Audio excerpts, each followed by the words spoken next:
Надеюсь, я ясно дал понять, что я ни в коем случае не пытаюсь критиковать Димаша, потому что считаю его абсолютно замечательным. Все, на что я указываю, это то, что он не совсем вписывается ни в один из этих жанров. И это может сильно осложнить жизнь артисту. Это Уильям, преподаватель вокала в Бангкоке, и у меня был самый необычный отклик на видео, которое я снял о Димаше и Доминго, сравнивая это с двумя оперными певцами.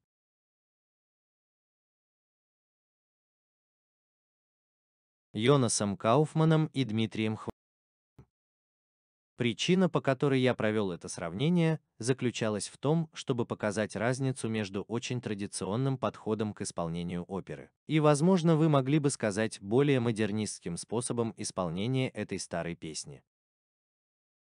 Это стиль музыки. Помни, наши уши изменились, наши концертные залы изменились, и одно очень большое отличие заключается в том, что теперь у нас есть возможность усиливать голоса, так что им не нужно проецироваться в зрительный зал на очень большом расстоянии. Какой мощный оркестр! Мне очень нравится версия в исполнении Йонаса Кауфмана и Дмитрия, но я заметил, что многим, я бы сказал, большинству поклонникам Димаша она не понравилась.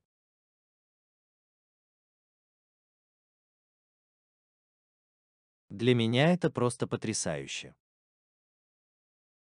Это прозвучало искусственно по сравнению с их любимым Димашем, который звучит относительно естественно. Но когда вы слушаете Димаша по сравнению с поп-певцами, он звучит не так естественно. У него классическое звучание голоса, у него огромный диапазон, но в то же время очень низкий бас-баритон со всеми типами голоса между ними. Кажется, ему приходится переключаться между одним и другим самым необычным образом. Когда я писал пьесу о жизни легендарной оперной певицы Марии Каллас, используя музыку из ее опер, я разговаривал с очень известным лондонским продюсером, и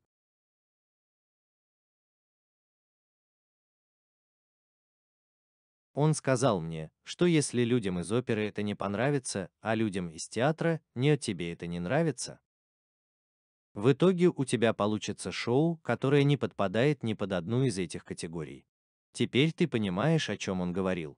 Людям, которые любят Каллас, может не понравиться пьеса о Каллас, потому что они могут счесть это проявлением неуважения к ее выдающемуся наследию. Люди, которым нравятся пьесы, могут не захотеть идти на спектакль, напичканные оперными партиями и дуэтами.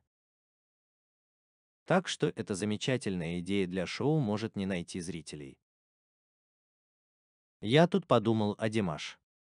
Его поклонники самые преданные, настолько преданные, что ради него они буквально пройдут по раскаленным углям и будут защищать его от малейшей критики.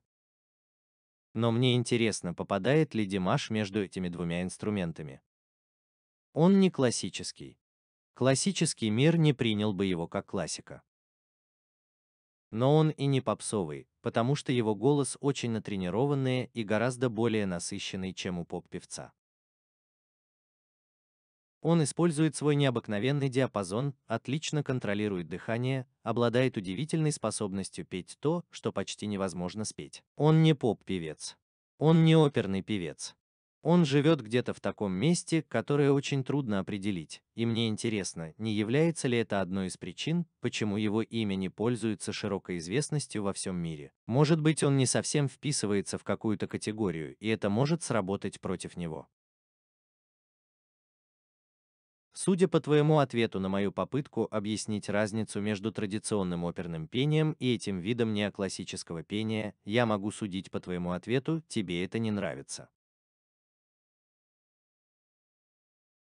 Это своего рода традиционное оперное пение. Оперы очень длинные, и основные моменты, которые мы знаем из опер, составляют лишь около 5% от всего остального произведения. Другими словами, когда вы просматриваете длинную оперу, все, что вы узнаете, это примерно 3 минуты музыки. Я думаю, что действительно важно подчеркнуть, что когда я высказываю замечания о Димаше, я не критикую его. Я думаю, что он абсолютно замечательный человек. Все, что я делаю, это указываю на то, что он поет не в по-настоящему традиционном оперном стиле, который продемонстрирован в моем видео.